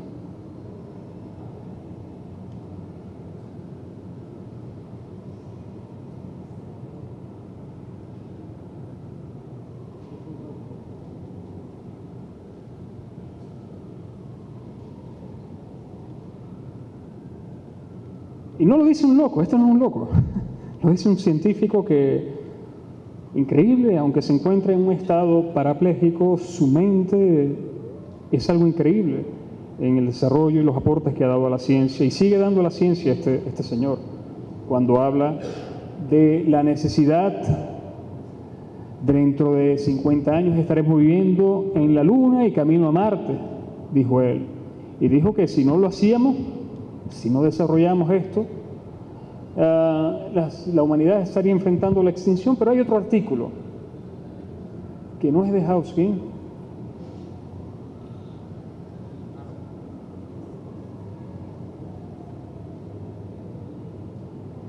donde habla de lo que yo les comenté ahorita, de los científicos de la NASA, un estudio hecho por la NASA, que habla de lo que sería el problema de la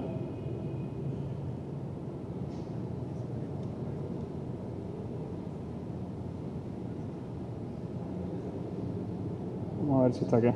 Yo les recomiendo esta página a ustedes, muy buena, Russia Today.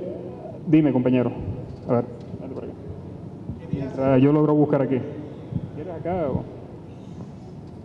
Solamente quiero mostrarles esto y ya para... ¿Qué hora es? Disculpen.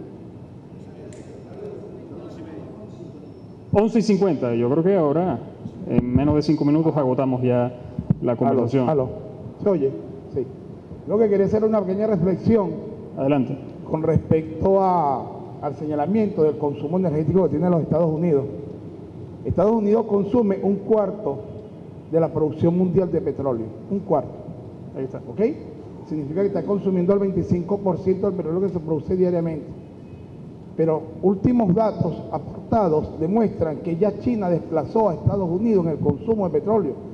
Lo que significa que China y Estados Unidos están consumiendo más de la mitad de lo que se produce mundialmente en petróleo. Ahora, hay un problema que se le está generando no solamente a los Estados Unidos, sino al propio China. que es que en Sudamérica se está apostando por un desarrollo regional. Y si en Sudamérica se está apostando por un desarrollo regional, ¿qué significa eso?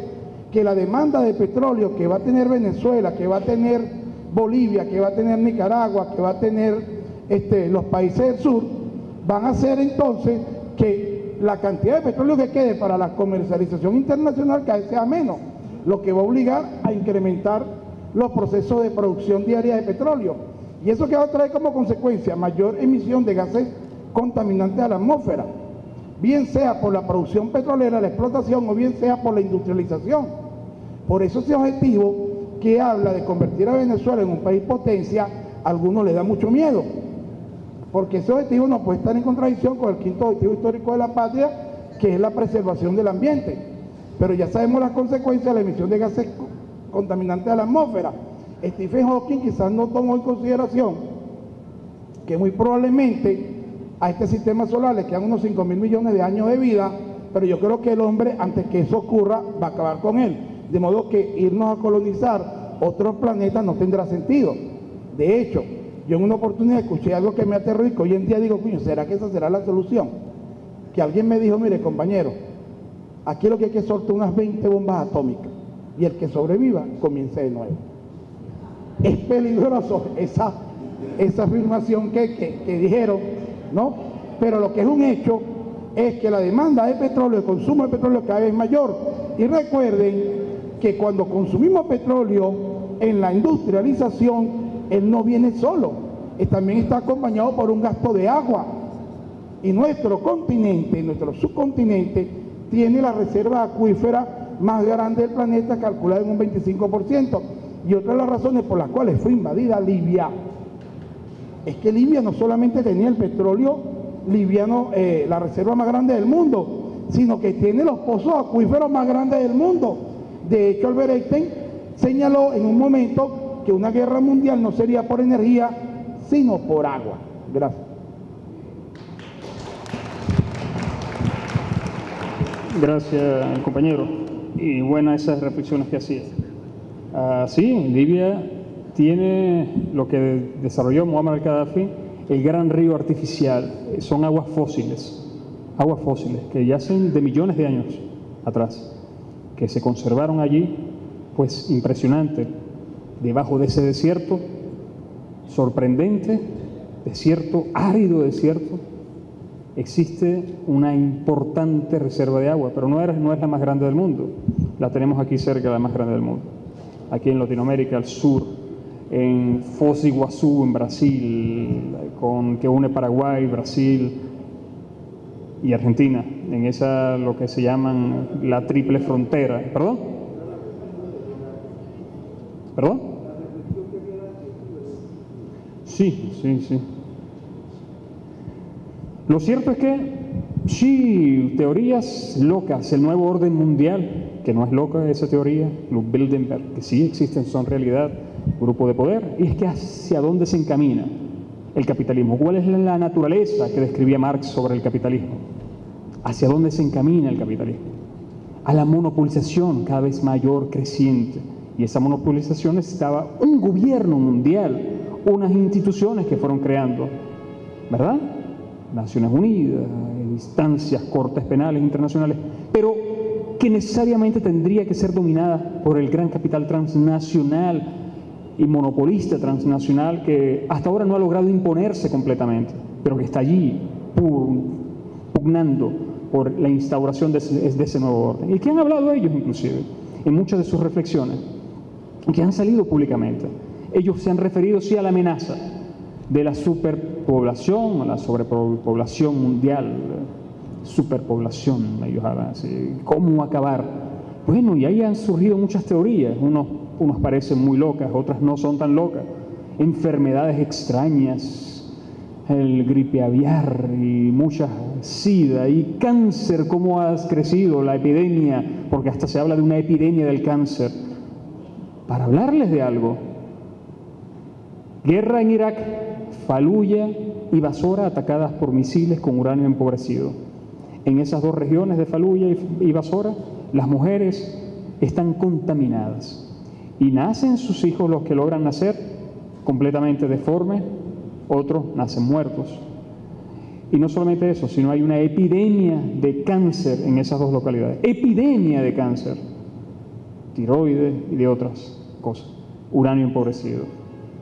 ¿Cuántos productos enlatados, químicos? El azúcar, la leche, de hecho. Uno habla de la leche, está bien, el ejemplo que dábamos hace un momento, ¿eh? Pero hasta para las mujeres la leche produce cáncer en los ovarios, ¿eh? Ya, las mujeres adultas no pueden tomar leche, es dañino. Igualmente el azúcar, son los enlatados, etcétera. ¿Y cuántos productos transgénicos? Se me olvidaba, fundamental. Comprobado, comprobadísimo, cáncer. Pero mientras se infectan, hacen un negocio las transnacionales porque te venden el transgénico, ¿eh? Tú lo consumes, hacen el negocio, te mueres y de cierta forma todas esas enfermedades, epidemias, guerras sirven para controlar la población mundial, el crecimiento de la población, pero sin embargo sigue creciendo. Y ahí está, mira, ese es el estudio que yo quería mostrarle. Alguien me está levantando la mano, ¿verdad? Tú y tú por allá. Primero me hablas tú porque me la levantaste primero y después me hablas tú.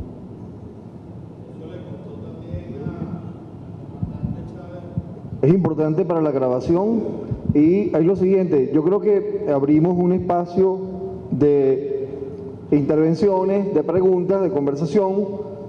Vamos a tratar de remitirlas al tema del Plan de la Patria para que contribuyamos en esto y entonces abrimos ese periodo de preguntas y después respuesta del compañero, ¿ok? Los compañeros que quieran se van previniendo el bate por aquí para que hagan la intervención y quede grabada dentro del programa. Sí, puede ser, y tú lo tienes. Cualquier cosa, si me hace una pregunta.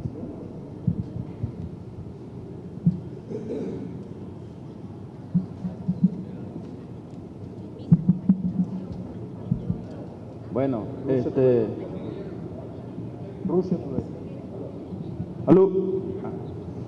Bueno, sí, lo de los transgénicos, eso ha generado un boom desde que el comandante decretó Venezuela libre de transgénicos y eso le costó paro petrolero, golpes de Estado, disidencia de eso, de esa derecha creada aquí, o sea, esa derecha endógena que está aquí en Venezuela. Esos transgénicos, cuando Chávez lo decreta Venezuela libre de transgénicos, le está haciendo la guerra a esos grandes capitales, ¿verdad? A esas grandes transnacionales, como lo es esta empresa Monsanto, ¿verdad? Que por medio de las semillas, estas esclavas, ¿verdad? Para esclavizar también a nuestros agricultores, de que dependan de esa empresa solamente. ¿Entiendes? De que dependan de esa compañía y el daño que le están produciendo a los consumidores de esa semilla, ¿me entiendes? Eso, por lo menos por hablar de una, el maíz, es un maíz ya con volumen bastante... Sí, impresionante. Exacto, impresionante, ¿verdad? Esa semilla, su propósito es sembrar, se siembra la semilla y no se le acerca ningún insecto. Al comerlo se muere el insecto. Eso fue creado para eliminar los insecticidas y todo eso. Pero también a la especie humana. Exacto. ¿Me entiendes? Y está eliminándonos también a nosotros, ¿verdad? Porque eso de alguna manera u otra se va hacia nuestro organismo. Por eso, nosotros decimos, estamos libres de transgénicos. No, eso es embuste. Nosotros aquí todavía no estamos libres de transgénicos. Y ahorita se va a practicar la presión mundial que existe sobre el gobierno venezolano. Es que nos convirtamos como México, que hoy en día, y Argentina, que están invadidos de transgénicos. Ya nuestros productores dependen de esas transnacionales, Monsanto. Entonces, nosotros aquí... nos están invadiendo con los productos. Nosotros consumimos pollo de Argentina, consumimos alimentos de Argentina, de México, Brasil, donde el transgénico pasa como perro por su casa. Ahora hay algo más importante allí, ¿verdad? Si ahorita con la nueva ley que se está prohibiendo los transgénicos para que no pase, pero nos los traen enlatados, como lo dijo el compañero, ¿verdad? Cornflakes de kelo, la leche, todos esos productos que vienen norteamericanos vienen con esas semillas transgénicas, pues. Eso era todo, gracias. Gracias, muy buena, hermano. Bueno, evidentemente la exposición del camarada Abasén nos ha traído un poco a entender la justificación de este objetivo, ¿no? Esa era la idea. Creo que eso nos ha quedado claro, inclusive nos establece una relación con el objetivo 1 que se tiene que ver con la independencia y el objetivo 2 Todo y el está objetivo relacionado. 3, es decir, la construcción del socialismo y convertirnos en país potencia, porque evidentemente el petróleo ha jugado un papel fundamental y lo seguirá jugando por mucho tiempo. Pero yo sí quería hacer una pregunta que quisiera hacerle a Abasén, que tiene que ver con una de las partes de este objetivo, que es la unidad latinoamericana y caribeña, porque el petróleo ha sido como el eje transversal de todo esto. Inclusive, Primero Justicia mantiene, eso no lo quiere borrar para nada de su software, pues, de que nosotros regalamos petróleo, de que le regalamos petróleo a Cuba, y mucha gente se lo cree, o mucha gente no tiene respuesta frente a eso. Yo quiero hacer la referencia que hace como 2 meses, en el programa Vladimir a la Una, tuvimos una entrevista, se tuvo una entrevista con un experto en petróleo de apellido Corradi, que no es el Corradi malo, me parece que este Corradi es mejor.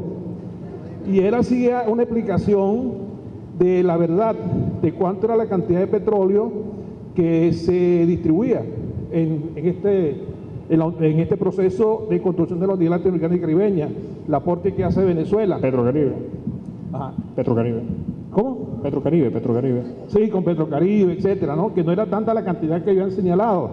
Pero fíjense, lo curioso fue que ese programa no lo borraron. Apareció en esa fecha, y si uno busca Vladimir a la 1 por YouTube, para después sacarlo y utilizarlo en alguna actividad política, no lo va a encontrar. Es decir, que de alguna manera existen intereses muy bien creados para ocultar la realidad de cómo es este negocio de la venta de petróleo de Venezuela a los países caribeños del Caribe. Yo quisiera que el compañero Bazán, si nos pudiera dar algunos elementos más para que podamos nosotros tener mejores respuestas, podemos seguir respondiendo frente a esta infamia o esta manera de hacer política que tiene Primero Justicia. Gracias.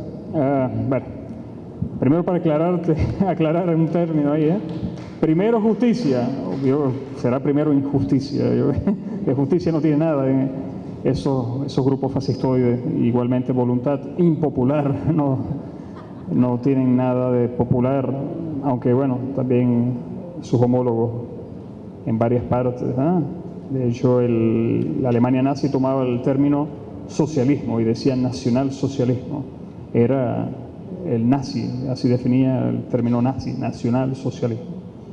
Y así el fascismo y muchos otros. Siempre se han ocupado en buscar palabras nuestras, repito, usurpar palabras del pueblo, palabras que tienen que ver con un sentido humanista, de reflexión y rebeldía para tomarlas ahí. Pero bueno, no me asombra nada, es el trabajo de ellos, la manipulación, Pero el presidente Chávez era un visionario, repito, estratega grande. Es como el amor entre dos personas, Necesita el amor más que existas tú y exista ella, o él, al revés, viceversa, y que se quieran, un amor. Ahí está, existimos nosotros, Venezuela existe, Ecuador, Brasil, Bolivia, existimos nosotros, y existe un amor, esa historia patria de la gran Colombia creada por el primer comandante que tuvimos, Simón Bolívar, y el segundo comandante libertador fue el presidente Chávez, sin duda eso. Más que existamos y el amor por esa historia común, compartida, grande historia, hace falta razones objetivas también. Una pareja necesita un hogar, unas relaciones que pueda permitir el desarrollo de esa pareja, más que relaciones amorosas, también posibilidades económicas para poder juntarse, surgir, y juntarse sobre todo, juntarse, llevar adelante ese amor. Igual sucede con esto, igual sucede con la integración. En este caso, el potencial energético de Venezuela le ha servido al país, sin duda, y así lo vio el gigante Chávez, para impulsar esta ola de amor, para llamarla así, esta nueva ola de integración regional que se está viviendo. ¿Por qué no? Aprovechar ese músculo energético que permite acceder a fuentes financieras internacionales para desarrollos compartidos, etcétera, productivos compartidos, para beneficiar a los países de la región, no solamente del Caribe, también está Petrosur, algunos países de la región, se beneficia a Argentina, ahora ya Argentina ha logrado recuperar su producción petrolera que la Repsol les había tumbado cuando habían sido privatizados los yacimientos fiscales argentinos, y pasó a ser parte de Repsol, ahora es recuperado. Sí, así lo vio el presidente Chávez, puso por delante esto, primero, como decía él, los caballos de la política y atrás las carretas de la economía, ¿verdad? ¿Recuerdan esa frase? Los caballos de la política y atrás la carreta de la, pero seguidamente aquí atrás la carreta de las economías, para nosotros era el petróleo, y ahí está lo que hemos logrado, y gracias a esto hemos logrado alcanzar lo que hasta ahora se ha alcanzado. Fue el logro del presidente Chávez, la CELAC, fue el logro del presidente Chávez, fue el padre del presidente Chávez. Igual de la UNASUR fue el padre del presidente Chávez, pero hay unas razones objetivas.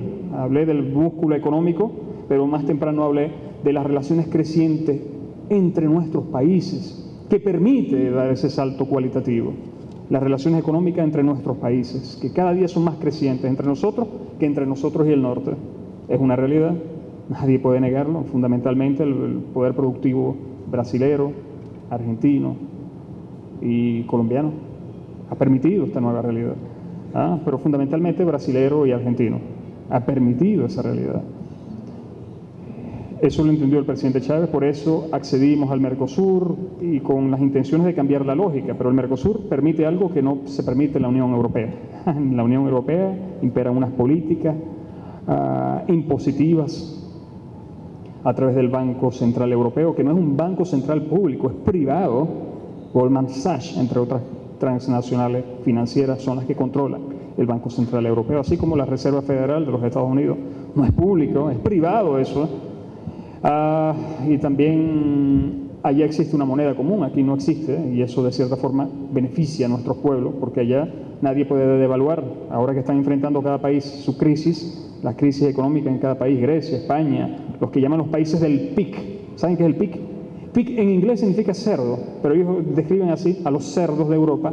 Es Portugal, Irlanda o Italia, PIC, Grecia y Grecia. Y España, PICS, S al final por España. Y ellos despectivamente los llaman los países PICS, son los cerdos. Y bueno, y así ellos no pueden devaluar el euro, no pueden, es el Banco Central, lo único que puede hacer el Banco Central Europeo.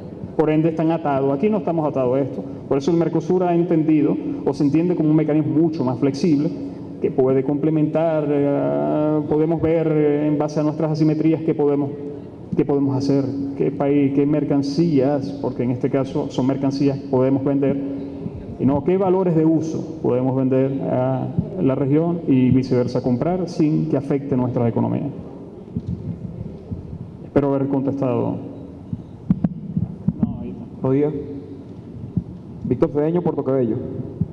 Fíjense lo siguiente, hay un problema bastante grande con respecto a... ¿Se escucha? Sí, bastante. Hay un problema bastante grande con respecto a la comunicación. Antecede que los imperios o las potencias mundiales, en este caso hablamos de Inglaterra, Estados Unidos y todas esas potencias que están conformadas como el grupo de G8 o la OTAN, ellos se encargan de tergiversar la información por los medios de comunicación que ellos manejan a nivel internacional. Ahora, ¿qué pasa? La integración latinoamericana debe comenzar a crear esos medios para poder comenzar a luchar y transformar los medios de comunicación a nivel internacional, ya que muchas veces vemos por el canal de, por ejemplo, el que tenemos ahorita, que es el Telesur, y ellos trabajan en varios países latinoamericanos con Skype. Entonces, es una forma de comunicación que muchas veces se cae Muchas veces llega la información, como a veces no llega completamente. Entonces, Estados Unidos sí tiene la forma de comunicar, por ejemplo, con el caso de CNN, en el caso del Táchira, en menos de 30 minutos estaba sucediendo el hecho y ya ellos tenían comunicación directa con un muchacho. Fíjense la cuestión, o sea que ya lo tenían ya predispuesto. Entonces, en la nueva geopolítica debe incrementarse la comunicación como un estudio para poder llegar más rápido y consecuente. Ahora bien, en el caso de Venezuela, nosotros en la parte de las concesiones que se otorgan a las televisoras, tanto nacionales como cableras, debe exigírseles, como se les exige a los tipos de cooperativa normal, un trabajo social, ¿verdad? O un aporte social, un tiempo prudencial, no sé, podría ser 15, 30, una hora diaria, para que ellos tengan como obligación un programa especialmente que tenga que ver con política de estudio internacional, para que las personas puedan adiestrarse en, no, la palabra no es esa, política. ¿Diga? Politizarse, yo lo quería decir. Sí, como una manera de estudio para que el pueblo venezolano pueda también conocer aquello que está pasando fuera de las fronteras, porque muchas veces el venezolano dice, no, yo voy a ver este programa, pero si hay un canal que no sea netamente el nacional, sino que ya tenga un foco también visualizado con el control social, o sea, que tenga un aporte, ya que ellos no aportan nada, si lo vemos de esa manera, ¿no? Gracias. Gracias, compañero. Una cosa que quizás olvidé comentar bajo la pregunta que me hacía el compañero, él me decía algo así, si estamos regalando o no petróleo. Yo creo que esa pregunta está muy respondida ya por muchos de nuestros representantes del gobierno, el ministro Ramírez y eso. Una forma de integración bastante flexible ha creado el presidente Chávez y lo ideó bajo el mecanismo de Petrocaribe.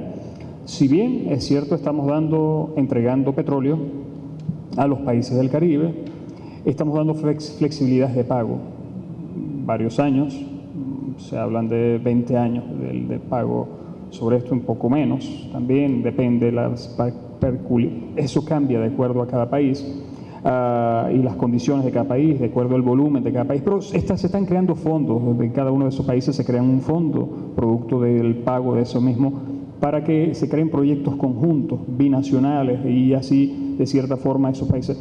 Es una cantidad muy pequeña de petróleo lo que estamos dando ahí. Ahora no tengo la cifra exacta, sería muy bueno que alguien pudiera acceder y ahora ¿Perdón? 13.000 barriles mensuales. ¿Estás seguro de la cifra? No estoy muy seguro de la cifra, pero es una cantidad muy mínima de barriles. Son volúmenes insignificantes para lo que se produce en el país, para lo que representa el mercado de Venezuela con aquellos grandes mercados que siempre han existido. Dime, ¿tienes el...?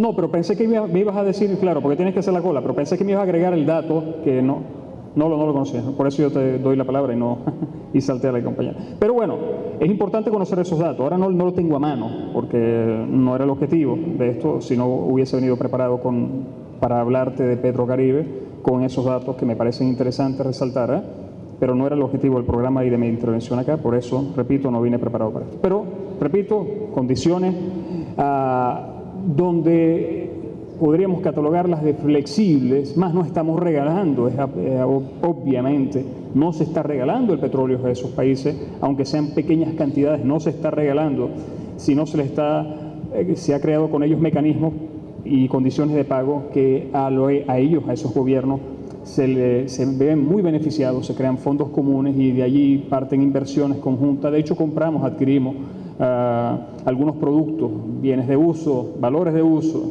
me gusta llamarlo así, productos, valores de uso, que el pueblo venezolano ha venido consumiendo en los últimos años. Es decir, son mecanismos flexibles, no se está regalando el petróleo y la cantidad son mínimas. Sería bueno indagar entonces, y sería tarea de cada uno, cómo es ese mecanismo así.